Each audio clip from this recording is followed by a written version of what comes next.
Good morning and welcome to Morning Pulse, the pulse of Nigerian politics right here on Active Citizens. My name is Sharon Enemchukwu, your host for the show, and I have joining me as always my co-host in person of Ifoma Odi. Good morning, welcome. How are you doing? I'm great. I'd like to hear about it's Friday, okay? Yeah.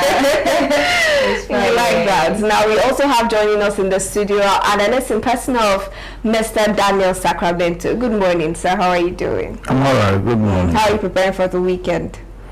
It's business as usual. Interesting. Now we're going straight to the headlines that we have for today. The federal government says Nigeria's rising consumption of PONMO is putting the country's $5 billion leather industry at risk.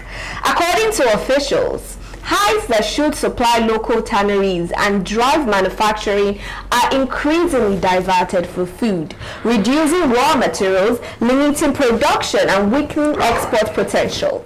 The government maintains that the goal is not to ban PONMO, but to protect an industry capable of creating jobs and boosting national revenue.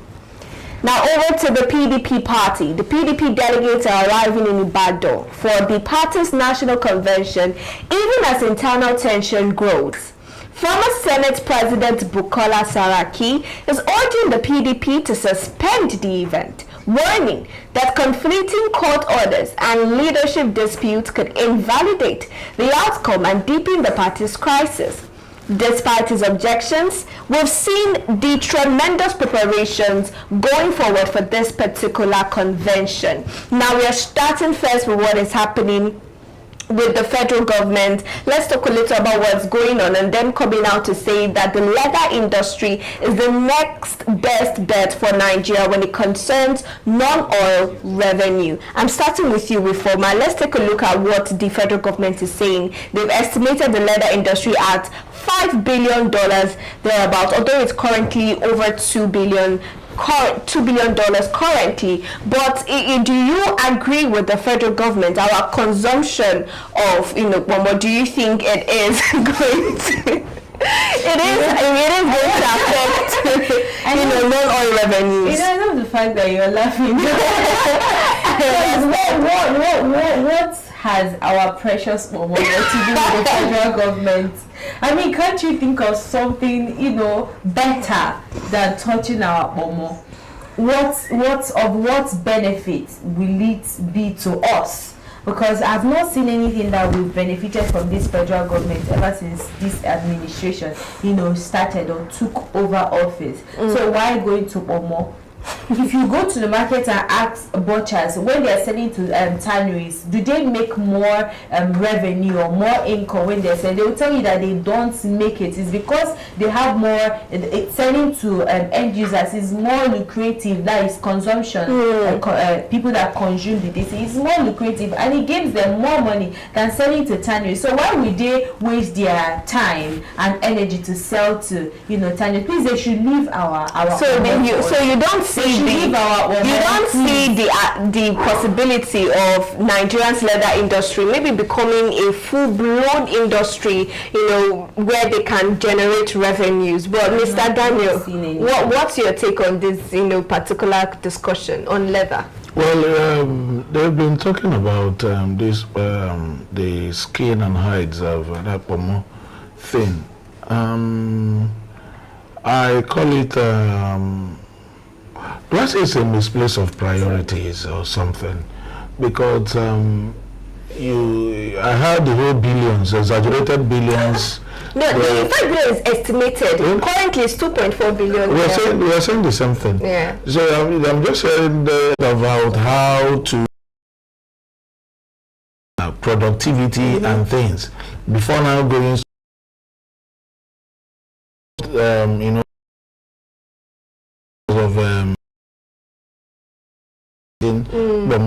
My brother, that is the common meat of a common man. You must understand that fact. You must balance it. Now, what they needed to do, that's animal skin. It's not the only cow. That's cow skin, and to place their priorities right. These are why people go for PONMO mostly because of it's cheaper. It's cheaper, and that's what they could afford. So they must look at all these things. Our industries are suffering. gather the manufacturers as the Minister of Commerce and Industry, Trade and Industry. You needed to gather travel to all these places where we have moribund companies that does productions, you know, both in jaws and all these things. Find out what their problem is, how to resuscitate them, how to bring back these things. Before talking about PONMO, when you get PONMO, you are talking about taking out the little thing that common man. But you have nutritional value. It doesn't have nutritional value. It doesn't have. Monkey no fine, mama still. That's it. So they should be talking about. Then another angle where I would want to, I don't know if I should talk, that will talk to the end users. Then those people, those areas where you have abattoir, where these things are being processed. How many of your health workers are there?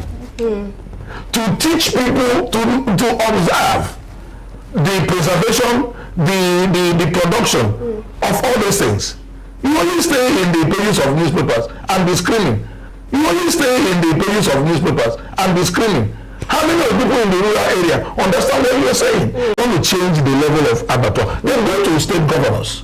It becomes a total understanding where the state actors, everybody will be called upon.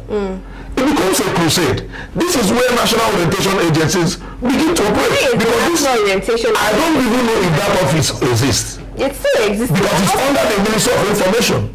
Now, these are where they carry the information. They are the ones. Tell them what you want. They begin to, the 36 states of the Federation, they begin to take it round. Right. Then the states, that will now draw up a program that they will use to get digitization. Okay.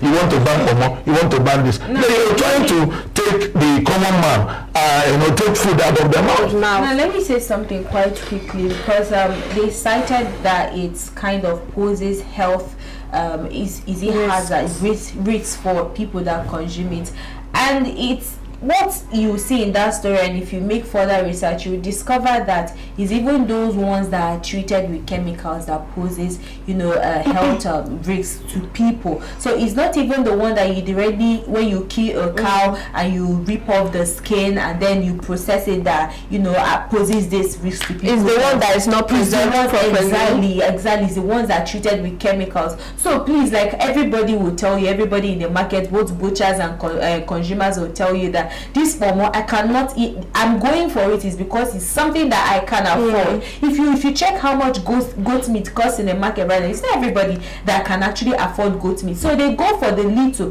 they can afford. Yeah, exactly. So because I don't have money to eat or buy goat meat does not mean that I cannot eat meat in my house. Still talking about the leather industry, what they are trying to point out is another way they can generate revenue outside of oil, which is Nigeria's main form of revenue generation. Let's take a look at other countries that have been able to maximize leather and they've been able to make something out of it. Is it that with Nigeria's capacity, or with what we have in Nigeria, even with the Fulani herdsmen and all of that, we don't have the capacity to actually maximize the leather industry? That's the point I was trying to make. Now, the leather industry, we've never been known concerning leather stuff, because we've been doing importation. Even while ABBA has been in existence, where things are being produced, we've still, all our life has centered into importation. So that is it. Now, if basically they want to say, okay, this is ought to be another source of stream of revenue to the country, it's beautiful. Now, what it means is that we need to have ranches. In every federal government has to have their own ranches where they produce these animals to get all this thing. Then we don't have a game reserve. You understand? But we're already killing them to consume them. No, that's the thing. So that's why I said they need to come in. They need to fashion out a plan. You understand? There should be the ones that the leather industry do with your car is leverage certain risk, provided you've given them their money to start up a new crops of cow. So the truth about it is that the government have not come out sincerely to say, okay, we are interested in this, apart from this thing they are saying here. It's not just something you just come out to say the page of the paper. You need to get the Minister of Agriculture. He has to be realistic because it's a very massive market. But if do we also think that the private sector can maybe find a way to come in? That's what I'm saying. That's the angle I'm going to.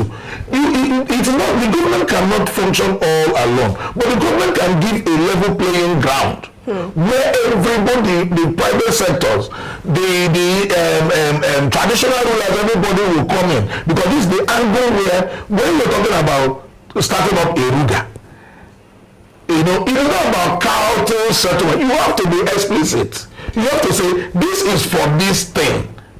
You understand? Then the actors who are the private sectors that owns production plants where they do leather, bag, all those things. Yeah. We now give them that understand. They are the ones that will propagate the message. We are not coming to take your land to bring this in for Fulanis. No, but this is for our production. Now people begin to see definitely that it's about production. That is when everybody in the community in the rural place will now relax their mind, because you can't rear cattle and all these things somewhere in the urban region. You have to look for proper rural places where you can buy and begin to groom all this, so that sector will grow. But all these things they keep doing, coming to pay lip services on pages of newspaper without any action. I don't see any life in it. Thank you so much, Mr. Daniel, for that insight into the matter. But let's also talk about job creation from the leather industry. Do we see the leather industry actually being, creating large-scale jobs for people in Nigeria? Yes, it is very much possible, but that is when you sensitize people on, the health hazard it poses on the consumption, and for people to know that, okay, we need to generate more revenues for the country. You understand? And just like what Mr. Sacramento said, it's not something that you do with lip servicing. It's something that you have to involve health practitioners, doctors, NAFDAC officials, nutritionists, even people at abattoirs, those people that are in the market women leaders, the rest of them, everybody need to be involved. You need to tell them, okay, these are the consequences of consuming this. And we haven't seen any of that. We haven't seen any of that. So it's not coming out to come and just actually ban the consumption of PONMO. You need to tell them why you are banning PONMO. And you know that people don't trust the federal government anymore, their policies anymore. What they trust right now, when you go to them, they trust their doctors. You understand? They trust nutritionists. Yes. Those market women, when they are together and they're having conversations, when one of them, maybe a market leader, comes up with something like this, those are the people that they pay attention to. So go to the grassroots, have a conversation with them and tell them these are the consequences and these are the benefits of actually but you know that majority of where the government would need to go would be at the grassroots, at the rural areas. Is there a possibility that they can go there, try and sensitize them and not get backlash? Because the mama in the village that you are telling her not to eat that it's not healthy for her, she tells she's been eating it for 10 years, 20 years. That is why I'm telling you now. When a patient goes to meet a doctor, he's meeting a doctor because she or he trusts the doctor. You understand? When you meet a doctor, when you meet a nutritionist, when you meet a market woman that is understanding, a market leader per se, that is understanding, when you meet maybe a farmer too that is understanding, because all these people, they are leaders that you need to. So they should go straight to leaders. These leaders that will understand that, okay, this actually poses, health hazards on people. Let them understand. You don't have to come out to go to the market and tell them, okay, this is very dangerous. But start from those people that they will trust. Religious leaders, these are people that when you talk to them, they listen. Exactly. Let me even add a little from on what you've just said. Let me tell you, another thing is not going to the people. It's how to curb the menace of those harmful preservatives or the process. It's how to work on it to stop. So you empower the market people. You set up a task force, like in the palm wine market everywhere. First open 6 o'clock in the morning, everybody brings out the palm wine you want to sell. Then the chairman of the Palm Wine Association comes out to test the palm wine. That's how it's done every day. There is a task force that comes out to test. If there is any additive in it, they ban you from that market. Wow. Immediately. And confiscate it and destroy it. That's dedication. That's dedication.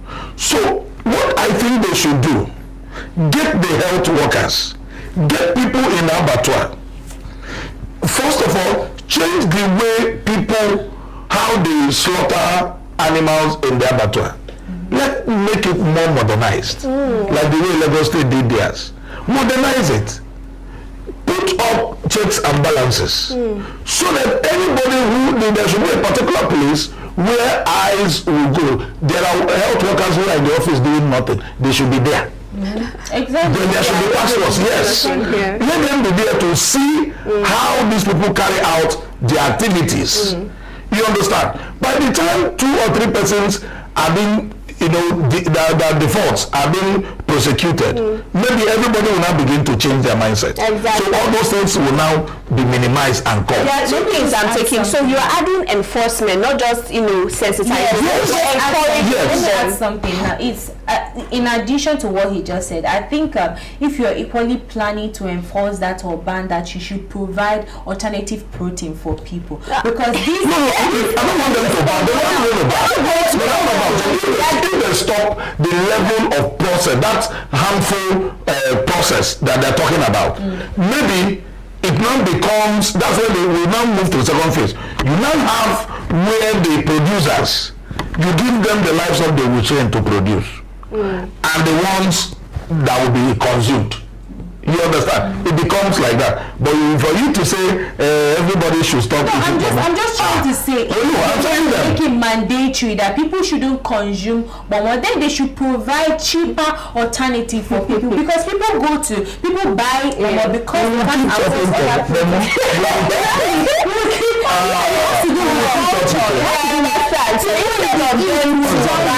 they should provide alternatives. This will tell you that you cannot. You are not even the money. It's very tasty. That's why we're trying to do our culture. Okay.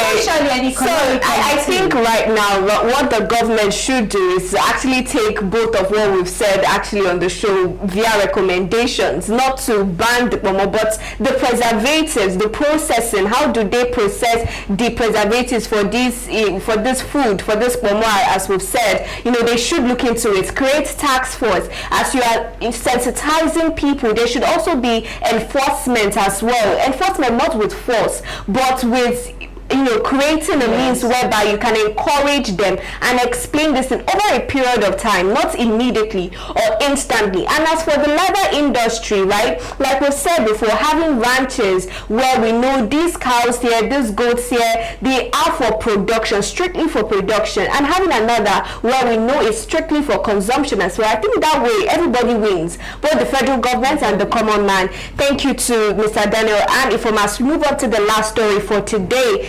Today is Friday, and preparations are already ongoing for the PDP convention scheduled for November in Ibadan. That's tomorrow. The convention will take place Saturday and Sunday. This particular convention, it has caused a lot of turmoil. A lot of factions have battled each other on whether it should or shouldn't hold. Today is Friday, a day before the convention. What do you think would happen tomorrow? I don't really know what will happen, but I know most definitely that they are going to have this convention. And you know that legally they are asked to halt this consumption. Why it's convention? Yes, I said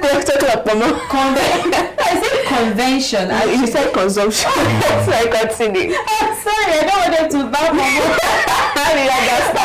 so they halted this initially. Some courts are saying, okay, you can go ahead with the convention. Some courts are saying, you have to halt it, at least let the internal disputes be settled before you go ahead. So I think at the end of the day, it means that some people are ready to act, some people are ready to, you know, go ahead with it, this convention, to sort out, you know, the issues, decide the national chairman, the decision that is electing the national chairman or appointing the national chairman, and I mean trying to create or foster unity within the party. While some people are saying we don't want to have this convention, we already have this, let's settle it before. So I think if they should succeed with this convention, I think it kind of is going to be, should I say, somehow dicey, and it might actually not be valid, it might actually be tainted or be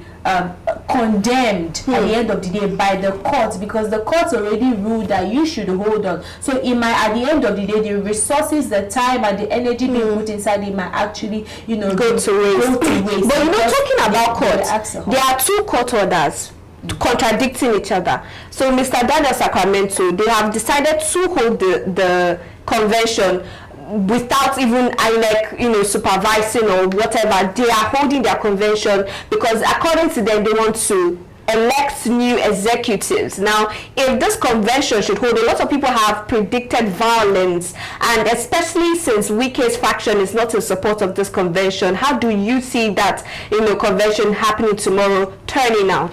Okay, you see, there has been a lot of controversy concerning PDP, and we know where all these things are all coming from. The truth about it is that most of the times the court allow themselves to be used by these overzealous and overambitious politicians, and it keeps destabilizing the politics in Nigeria. One of the things I don't really understand is how different courts will give different judgments of the same nation. Now, they ought to also understand that every political party have their internal mechanism. They have their own internal way of doing their things, which should not be truncated. What I mean in essence is that every political party have a constitution that is guiding them, and it is well respected. So when they discipline their own person, it shouldn't be a thing of rushing down to the court or something. The court said that they were not able to appropriate two issues internally. The state where the convention is holding has given their own judgment that the convention could still proceed.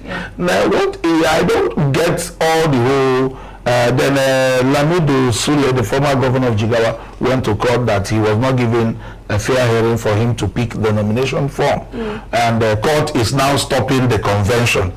I wonder what the court is always rushing to give these conflicting judgments. But the truth about it is that PDP has problem, and it's only God that will solve that their problem. And not this convention, they can't. No. They can still they could still go on with the convention, determining on the people who will go to appeal. It's appeal that has this thing to change the whole issues, because we know that it's the external people that are all fighting this battle to make sure that PDP does not rise up till after the 2027 election. That's the plan. And like I said here last time, I said PDP can never go down in total because people, there are still loyal people. But if there are still loyal people and they're not able to hold key positions, can it still be called a powerful opposition party? They will continue doing till a court of a competent jurisdiction will give them the fair hearing that they deserve. So that is it. So if judgment, it seems there is a judgment, and there is a judgment that have said that they should go on. Everybody will now go, they will do their convention, people will now go for appeal. If the appeal now says no, that convention should be cancelled, then they still have every right to appeal and go to the Supreme Court, which will give the final judgment of the whole thing. All right, thank you, Mr. Daniel. Finally, Ifoma, let's talk about just one thing, right, in a minute or two, the possibility of there arising crisis during the convention tomorrow and how that might spiral and become a bigger issue. And also, let's also take a look at the possibility that they might be able to resolve the crisis in PDP. Do we see that being able to, you know, fix up their structure ahead of the 2027 presidential elections? Okay, it's actually possible that they can fix up their internal issues, but you know that at the same time, the reason why they want to have this convention is because delaying it the more could actually create, you know, vacuum, inaction and indecision in the party. So giving opponents or internal rivals an advantage. So I think it is quite wise for me, if I'm to say anything, that they hold this particular convention, see if they can unite the party, because at the same time, if you don't unite the party, the other parties will leverage on that, and not just other party. You have people that are supporting you too. You could actually erode trust and support from those parties. So I think I am seeing them probably some faction of them trying to resolve this issue, even though some people will still be against it. But at the end of the day, I can't really say what would be the result of the convention. Is when it happens, we'll still come back and we'll still talk about it. Now, if a faction of the PDP is able to resolve its issues, it still means that the PDP stands divided. A party that used to be a major opposition political party in Nigerian politics is now being, you know, questioned on its credibility and its power in the political terrain. But anyways, we're going to watch out, especially on Saturday and Sunday, how that particular convention is going to unfold and what the Wike faction and the PDP are going to do about their issues. Thank you very much, Mr. Daniel Sacramento, and my co-host Ifoma Oji, for this beautiful conversation. And to our guests, our viewers that are watching online, if you're watching for the first time, this is Morning Pulse on Active Citizens, where we discuss Nigerian politics. If you're yet to subscribe, please endeavor to do so. Follow us across all social media at Active Citizens. You can find me on my personal pages at Sharon Enemchuku and Ifoma. You can find me on Facebook at Oji Sophia and on Instagram at Misele. Mr. Daniel is always in the studio. Till we come your way again later today, do have a fabulous morning.